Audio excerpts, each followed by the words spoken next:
여러분 반갑습니다. 에베소서 말씀 묵상 시간입니다. 현재 태풍 흰남노가 북상 중에 있습니다. 강한 비바람을 동반하고 있는데 어떤 큰 피해 없이 이 시간들이 잘 지나갈 수 있기를 간절히 바라며 또 기도합니다. 여러분, 어떤 사람도 자기 홀로 신앙생활을 해나갈 수 없습니다. 많은 사람들이 오해하고 있는 것이 있습니다. 그것은 복음이라고 하는 것이 한 개인의 구원에 있다라고 생각을 합니다. 여러분, 복음이 한 사람을 구원하는 것, 이것은 복음의 극히 일부분입니다. 오히려 이 복음은 공동체성을 가지고 있습니다. 그래서 한 개인의 구원에 머물지 않고 이 하나님 나라의 비밀은 공동체적으로 완성된다는 것을 우리에게 보여주고 있습니다. 특별히 에베소서에 나타나 하나님의 때가 찬 경륜, 그 비밀은 이 공동체적 교회를 통해서 완성된다 하는 것을 보여주고 있습니다. 에베소서 1장 9절에 이런 말씀이 있었습니다. 그 뜻의 비밀을 우리에게 알리신 것이요 그의 기뻐하심을 따라 그리스도 안에서 때가 찬 경륜을 위하여 예정하신 것이다. 여러분, 이 때가 찬 경륜은 하나님께서 하나님의 계획을 성취하시는 것을 말씀합니다. 지난 시간에 말씀을 드렸지만 예수 그리스도의 피값을 통해서 하나님께서 그의 구속을 완성하는 것입니다. 여기까지만 생각하면 개인주의적 구원 이렇게 생각할 수 있습니다. 하나님께서 각 개인을 구원하기로 창세전에 이제 계획하시고 그것을 예수 그리스도를 통해서 성취하셨다 이렇게 생각할 수 있습니다. 그러나 10절 말씀이 이런 말씀이 있었습니다. 하늘에 있는 것이나 땅에 있는 것이나 다 그리스도 안에서 통일되게 하려 하심이라.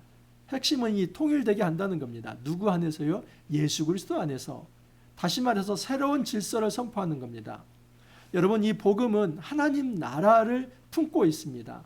하나님께서 통치하시는 것, 그것은 예수 그리스도를 통해서 예수님이 왕이 되어서 이제 모든 질서가 재편이 되어서 예수님께서 왕적 통치를 하는 것, 예수님의 질서 안에 들어가는 것을 바로 통일되게 한다 하는 것입니다.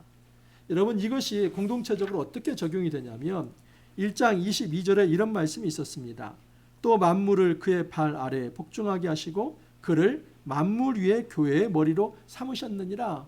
이것은 땅과 하늘이 예수 안에서 통일되게 한다는 말과 같은 의미입니다.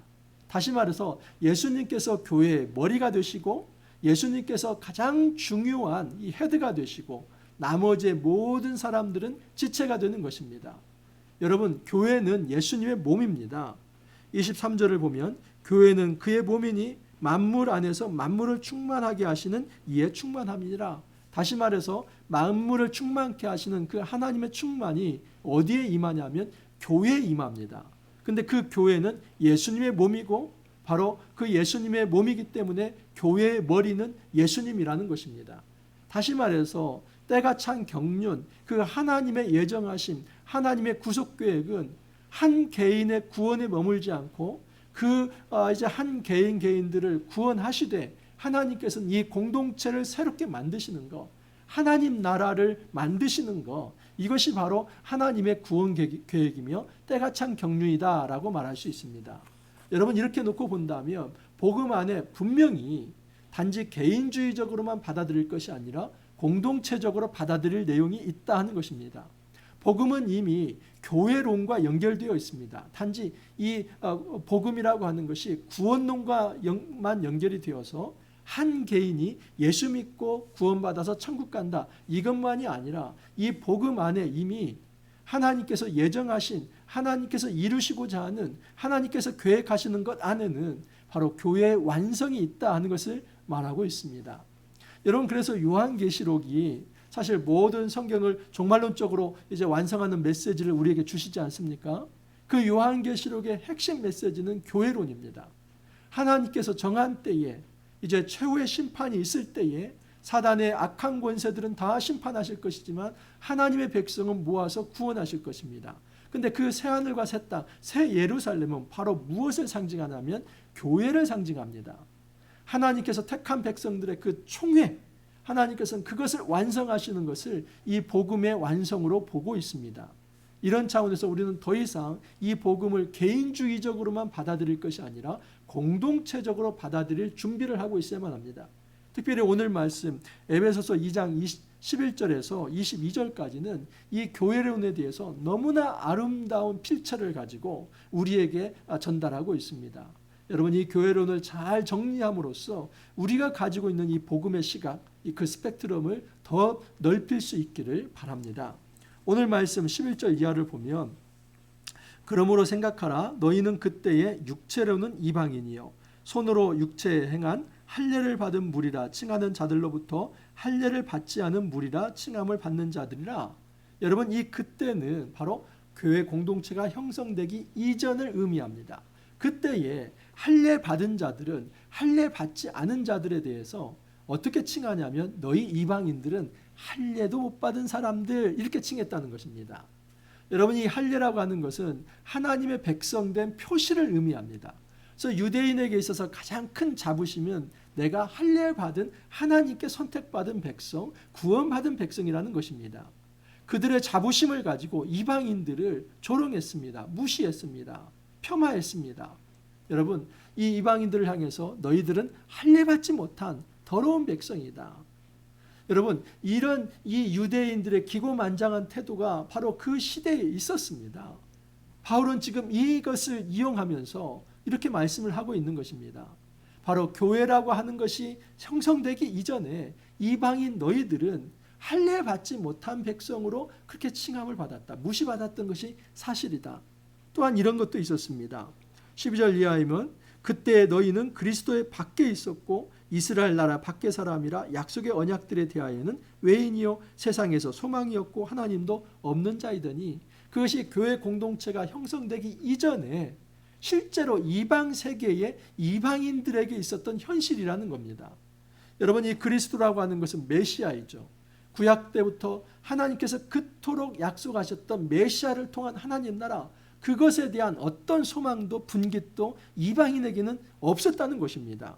이스라엘 나라 밖의 사람으로 치부가 되었고, 약속의 언약들이 너희들에게는 소용이 없었고, 너희들에게는 어떤 소망도 없었으며 하나님도 없는 자였다.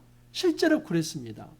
여러분, 그런데 13절에 보면, 여기 13절 앞에 접속사, 역접적 접속사 그러나를 붙여야만 합니다. 그러나 이제는 전에 멀리 있던 너희가 그리스도 예수 안에서 그리스도의 피로 가까워졌느니라.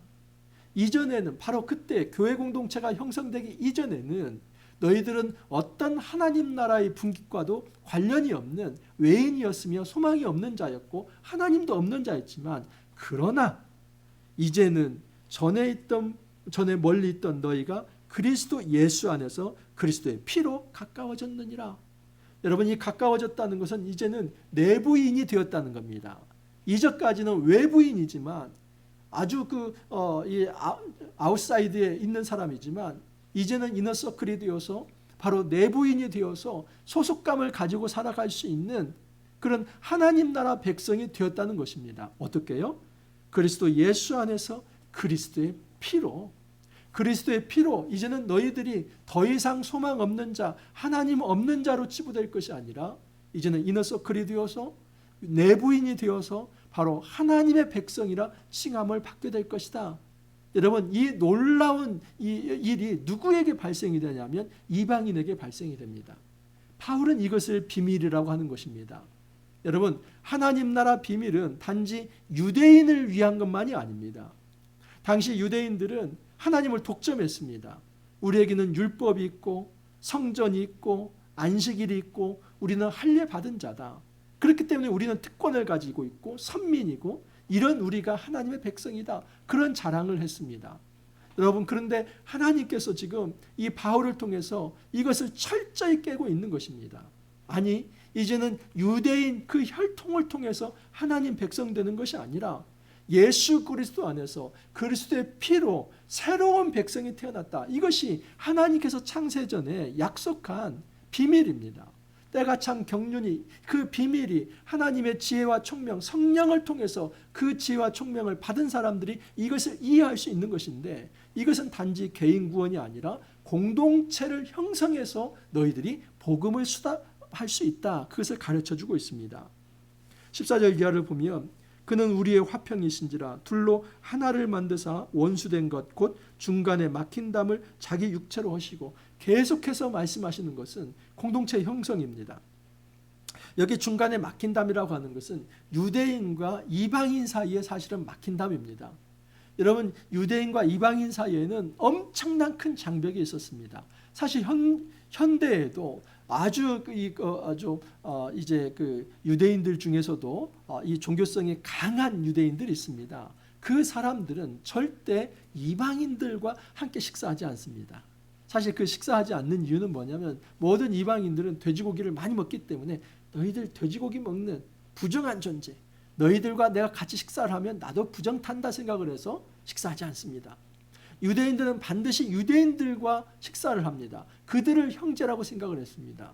다시 말해서 유대인 안에 그 사람들은 형제가 되지만 그 밖의 사람들은 엄청나게 큰 장벽을 쳐서 서로 넘어서지 않습니다.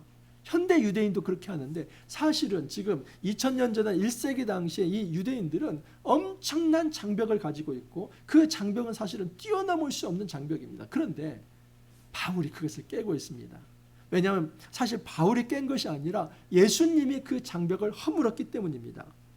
중간에 막힌 담을 누구로요? 자기 육체로 허시고, 예수님의 십자가 사건은 바로 이 장벽을 허무는 것입니다. 이것이 비밀입니다. 여러분, 예수님께서 십자가를 지신 것은 이스라엘 백성으로 태어나셨다고 해서 그 혈통적 이스라엘 사람들만을 위한 것이 아니라, 이제는 유대인이나 이방인 모두가 그 장벽을 허물고 그 안에 평화가 이루어지며 새로운 하나님 나라 공동체가 형성되었다는 것을 예수님 자신의 육체로 그렇게 보여주신 것입니다. 15절을 보면 법조문으로 된 계명의 율법을 폐하셨으니 이는 이 둘로 자기 안에서 세 사람을 지어 화평하게 하시고, 많은 사람은 이 세 사람을 한 개인으로 생각합니다. 그렇지 않습니다. 여기 세 사람은 교회를 의미합니다. 다시 말해서 유대인과 이방인 이 둘로 자기 안에서, 예수 안에서 한 세 사람을 지어 화평하게 하셨다. 이전에는 이 유대인과 이방인이 절대 만날 수 없는 존재였고 원수처럼 여겼지만, 예수 그리스도의 그 육체의 이제 희생을 통해서, 예수님의 그 십자가 사건을 통해서 막힌 담이 허물어지고, 이제는 이 유대인과 이방인이 한 몸이 되어서 세 사람을 이뤘다. 16절에 보면 또 십자가로 이 둘을 한 몸으로 하나님과 화목하게 하려 하심이라 원수된 것을 십자가로 소멸하시고, 이제 더 이상의 유대인과 이방인은 원수가 아닙니다. 그리고 이방인은 하나님과도 원수가 되지 않습니다. 왜? 예수님께서 자기의 피로 세 사람을 이루게 하시고, 이제는 이방인도 한 몸의 지체가 되게 하셨기 때문입니다. 이것이 바로 비밀이고 이것이 바로 복음입니다. 우리는 더 이상 복음이라고 하는 것을 내가 예수 믿고 천국 가는 거, 내가 예수 믿고 천당 가는 거, 이것만을 복음으로 생각하면 안 됩니다. 분명히 성경에서는 이 복음을 무엇이라고 하냐면, 하나님께서 창세전에 예비하신 것인데, 그 때가 찬 경륜이 성령을 통해서 지혜와 총명을 가진 자에게 보여주시는데, 그것은 모든 사람이 예수 그리스도의 피로 구속함을 받되 그 사람들의 모임, 교회를 통해서 이제는 예수 그리스도의 온전한 통일된 역사, 바로 하나님 나라의 통치가 이루어진다는 것, 그 교회 공동체가 형성된다는 것, 여기까지가 바로 복음입니다. 그러므로 여러분, 이 교회를 우리가 함부로 여겨서는 안 됩니다. 내가 혼자 성경 읽고 내가 혼자 골방에서 기도하면 내 믿음 내가 지킬 수 있는 것이지, 여러분, 어떤 사람도 홀로 섬이 되어서 그 사람이 자기의 신앙생활을 완성할 수 없습니다. 그것은 복음이 아닙니다. 만약에 끝까지 자기 혼자 하나님과 1대1로만 내가 신앙생활을 유지할 수 있다고 한다면 그것은 이단입니다. 여러분, 모든 이 복음은 개인 구원과 이 교회 공동체를 엮어서 하나님께서 우리에게 말씀을 합니다. 그러므로 우리가 교회를 굉장히 소중히 여겨야 하며, 나의 믿음이라고 하는 것이 내 하나의 개인 구원에서 나 하나의 믿음 좋아서 성취되는 것이 아니라 교회 공동체 속에서 더불어서 하나가 될 때 이 복음이 우리 안에서 온전해질 수 있다는 그 생각을 가져야만 합니다. 16절 다시 한번 읽어드리면 또 십자가로 이 둘을 한 몸으로 하나님과 화목하게 하려 하심이라 원수된 것을 십자가로 소멸하시고 또 오셔서 먼데 있는 너희에게 평안을 전하시고 가까운 데 있는 자들에게 평안을 전하셨으니 바로 이 팍스 로마나 말씀을 드렸죠. 이것은 로마가 주는 평화였습니다. 이 로마 황제 아우구스투스가 그런 얘기를 했습니다. 모든 평화는 바로 로마를 통한 평화이다. 사실 로마가 정복하고 로마에 순응하면 로마가 주는 그 평화의 질서, 새로운 질서 속에서 너희들이 로마의 통치를 받는 그런 시민으로 살아간다. 이게 로마가 주는 평화입니다. 근데 이 용어를 바울이 그대로 가져와서 팍스 로마나가 아니라 팍스 크리스토스, 예수 그리스도의 평화를 얘기합니다.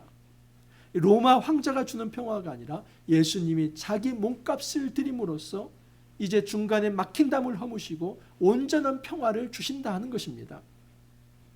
18절을 보면 이는 그로 말미암아 우리 둘이 한 성령 안에서 아버지께 나아감을 얻게 하려 함이라.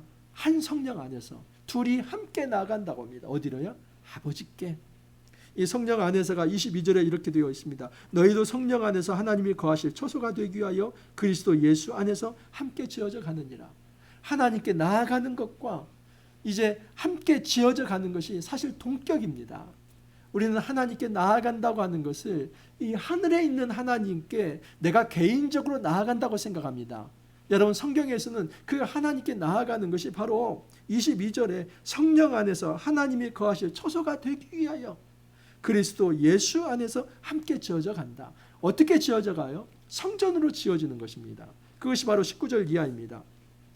그러므로 이제부터 너희는 외인도 아니요 나그네도 아니요 오직 성도들과 동일한 시민이요 하나님의 권속이라. 너희는 사도들과 선지자들의 터 위에 세우심을 입은 자라. 그리스도 예수께서 친히 모퉁이돌이 되셨느니라. 그의 안에서 건물마다 서로 연결하여 주 안에서 성전이 되어가고. 그렇죠. 여러분 이것이 공동체입니다. 성전은 이제 이 건물이 아닙니다. 여기서 말하는 이 성전은 교회 공동체를 의미합니다. 이제는 너희가 먼데 있었지만 이제는 가까워졌고 예수 그리스도 피로 한 권속이라는 것은 패밀리, 가족을 의미합니다. 이제는 동일한 시민이 되어서 예수 그리스도가 모퉁이돌, 이 코너스톤이 되어서 그와 연결된 우리 모두가 하나의 성전으로 지어져 간다. 이것이 바로 성령 안에서 하나님이 거하실 처소, 예수 안에서 함께 지어져 가는 성전을 의미하는 것입니다.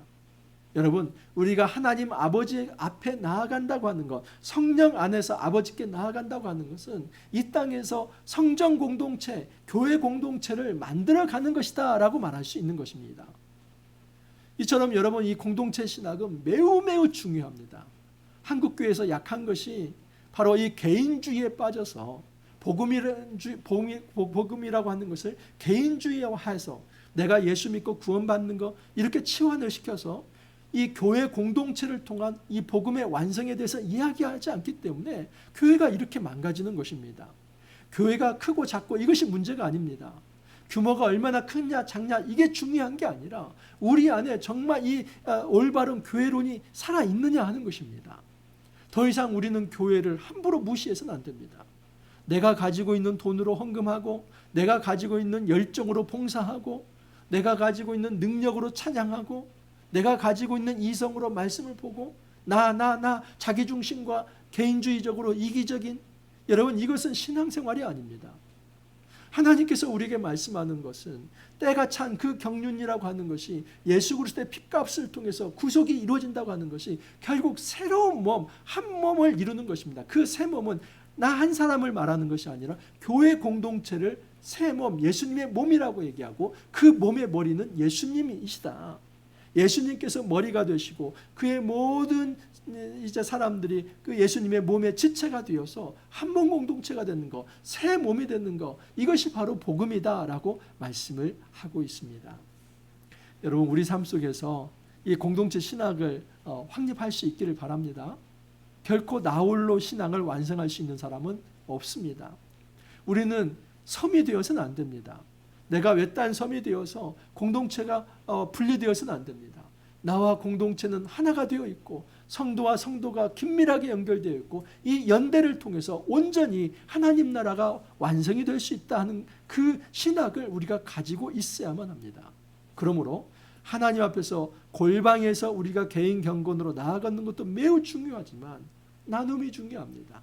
내가 가지고 있는 이 신앙을 나눠야 하고 삶을 나눠야 하고 모든 필요들을 나누면서 함께 더불어서 이웃사랑을 실천하면서 참된 성전 공동체를 이뤄가는 것, 이것이 바로 복음의 핵심이다라고 말할 수 있습니다.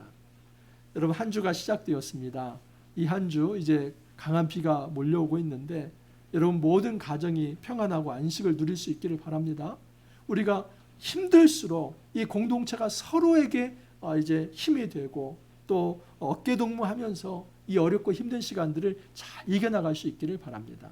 이 공동체의 단단함과 연대 속에서 이번 한 주도 승리할 수 있기를 간절히 소망합니다. 함께 기도합니다. 주님 감사합니다. 저희들의 이 허락하신 복음이 단지 개인주의적으로 주어진 것이 아니라 공동체를 통해서 완성된다 하는 것을 말씀하여 주시니 감사합니다. 주님, 예수 그리스도의 그 핏값으로 세워지신 이 교회가 하나님께서 작정하고 또 하나님께서 예정하신 참다운 이 구원의 비밀이라는 것을 우리가 기억하면서 정말 이 땅을 살아가면서 외딴 섬의 신앙생활이 아니라 공동체와 더불어 이 하나님 나라의 거룩한 복음을 아름답게 성취하며 이뤄갈 수 있도록 주님 도와주옵소서. 주님, 강한 비바람이 있습니다. 모든 가정들 주 안에서 지켜주시고 평안할 수 있도록 은혜를 더하여 주옵소서. 감사하고 예수님 이름으로 기도하옵나이다. 아멘. 여러분, 비바람이 많이 몰려오고 있는데 모두 건강하시길 바라고 또 평안하시길 바라고 우리가 오늘 하루도 주 안에서 힘차게 생활하고 내일 또 찾아뵙도록 하겠습니다. 감사합니다.